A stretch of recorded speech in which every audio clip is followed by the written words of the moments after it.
அது எனக்கு தமிழ் நல்லா பேச தெரிஞ்சதுனால. சாதாரணமா railway college municipal higher secondary ஸ்கூல்ல படிச்சேங்க. ரொம்ப சாதாரணமான பள்ளி. 11வது வரைக்கும் கிட்டத்தட்ட தூக்குச்சட்டியில தான் நான் சாப்பாடு கொண்டு போயிருக்கேன். என் ஃப்ரெண்ட்ஸ் எல்லாம் கிண்டல் பண்ணுவாங்க, என்னடா தூக்குச்சட்டியில சாப்பாடு கொண்டு வரேன்னு. டேய், சாப்பாடு இருக்கேன்னு எனக்கு சந்தோஷம், அது எதுல வருதுன்னு எனக்கு வருத்தமே கிடையாதுன்னு நான். அதனால நீங்க எதை பத்தியுமே கவலைப்படாதீங்க நண்பா. உங்க தலைமுறையில நீங்க வாழ்ந்து, நான் பெருமையா சொல்லுவேன், நான் சம்பாதிச்ச எங்க அப்பா அம்மா கார் வாங்கி கொடுத்தேன், நான் சம்பாதிச்ச எங்க அப்பா அம்மாக்கு வீடு வாங்கி கொடுத்தேன். ஒரு தாய் தந்தையரின் முகத்தில் தன்னுடைய குழந்தைகள் நன்றாக இருக்கிறது என்கிற சிரிப்பு மாதிரி ஒரு உலகத்துல மகிழ்ச்சி எதுவுமே இல்ல. ஒரு சின்ன விஷயம் சொல்றேன், 2 பேரை நீங்க வாழ்க்கையில ஏமாத்த ட்ரை பண்ணாதீங்க. என்னோட எக்ஸ்பீரியன்ஸ்ல சொல்றேன். அம்மா அப்பா, வழக்கமா அம்மாவோட அன்பு எல்லாருக்குமே தெரியும். ஆனா அப்பாக்களின் அன்பை பற்றி இந்த உலகம் பெரிதாக பேசுவது கிடையாது. அப்பாக்களின் அன்பு அம்மாவின் அன்பை விட 1000 மடங்கு பெரியது என்பதை அப்பாவை நேசிப்பவர்களுக்கு நன்றாக தெரியும். ஒரு குழந்தைய ஒரு அம்மா தன்னுடைய இடுப்புல வச்சு தூக்குவாங்க, இப்படி கட்டி அணைச்சுக்குவாங்க. ஏன்னா தன் குழந்தை, என்னோட கரங்கள்ல இருந்து வெளியில போயிடக்கூடாது, அவனை பாதுகாப்பா வளர்க்கணும் அப்படின்னு. தான் பார்த்த உலகத்தை மட்டும் தன்னுடைய குழந்தையும் பார்க்க வேண்டும் என்று நினைப்பவள் தாய். ஆனா ஒரு தந்தை குழந்தையை தூக்குகிற பொழுது தோள்களில் வைத்து கொண்டாடுவான். ஏன் தெரியுமா? தான் பார்க்காத உலகத்தை கூட என் குழந்தை பார்க்க வேண்டும் என்று நினைப்பவன் தந்தை.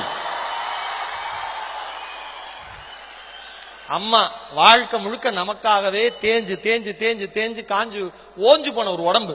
தாய்க்கும் தந்தைக்கும் தயவு செய்து ஏமாத்தணும்னு நினைக்காதீங்க. அந்த 2 பேரையும் அவங்கள்ட்ட போய் சொல்லணும்னு நினைக்காதீங்க. இன்னொன்னு, ஆசிரியர்கள், தாய் தந்தை ஆசிரியர்களை மறந்த எந்த மாணவனும் வாழ்க்கையில சாதனையானதா மாறினதே இல்லை. நம்ம படிக்கிறப்ப நிறைய கிண்டல் பண்ணுவோம் நம்ம டீச்சர்ஸ், அவங்களுக்கு அதுவும் தெரியும். ஆனா அதை அவங்க என்ஜாய் பண்ணுவாங்க. அது ஒரு லிமிட் வரைக்கும் தான். அது நீங்க நல்லா அவங்க எல்லாருக்குமே தெரியும் நினைக்கிறேன்.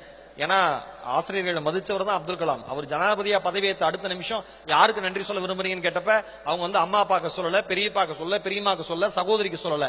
யாருக்கு தெரியுமா சொன்னாரு? ஆரம்ப காலகட்டத்தில் என்னுடைய பள்ளி படிப்பு தடைப்பட்ட பொழுது என்னுடைய பள்ளி கல்வி கட்டணத்தை செலுத்தி என்னை அடுத்த நிலைக்கு உயர்த்தி விட்ட அப்பாதுரை சாலமன் என்கிற கிறித்துவ ஆசிரியரும் சிவசுப்பிரமணிய ஐயர் என்கிற இந்து ஆசிரியரும் இணைந்து தூக்கிவிட்ட இஸ்லாமிய குழந்தைதான் இந்த அப்துல் கலாமாக உங்கள் முன் இருக்கிறேன். அந்த 2 தெய்வங்களுக்கும் என் நன்றினார். ஆசிரியர்களை மறக்காதீங்க, பெற்றோர்களை ஏமாத்தாதீங்க. இன்னொன்னு, இந்த 4 வருஷம் படிக்கிறப்ப பின்னி பிணைவோம், ஃப்ரெண்ட்ஷிப்னு படிச்சு முடிச்சுட்டு அவன் வேலை வெட்டின்னு போறப்ப ஒன்னும் கான்டாக்டே இருக்காது. நல்லா ஞாபகம் வச்சுங்க, உங்களோட படிக்கிற ஸ்டூடெண்ட்ஸோட கான்டாக்ட, ஃப்ரெண்ட்ஸோட கான்டாக்ட வலிமையா வச்சுங்க. ஏன்னா உங்களோட படிச்சவர் நாளைக்கு மிகப்பெரிய லெவல்ல இருக்கலாம், உங்களுக்கு சரியான பொசிஷன் வாழ்க்கையில கிடைக்காம இருக்கலாம். நீங்க உரிமையா போய் கேட்க முடியும். அவர் ஒரு CEO ஆயிட்டாரு, இன்னும் நீங்க கரெக்டான போஸ்டிங் போல, நண்பா நான் இன்னும் கஷ்டப்படுறேன்டா அப்படின்னா உங்களுக்காக உதவுகிற முதல் கையாக அந்த நண்பனுடைய கை மட்டும் தான் இருக்கும்.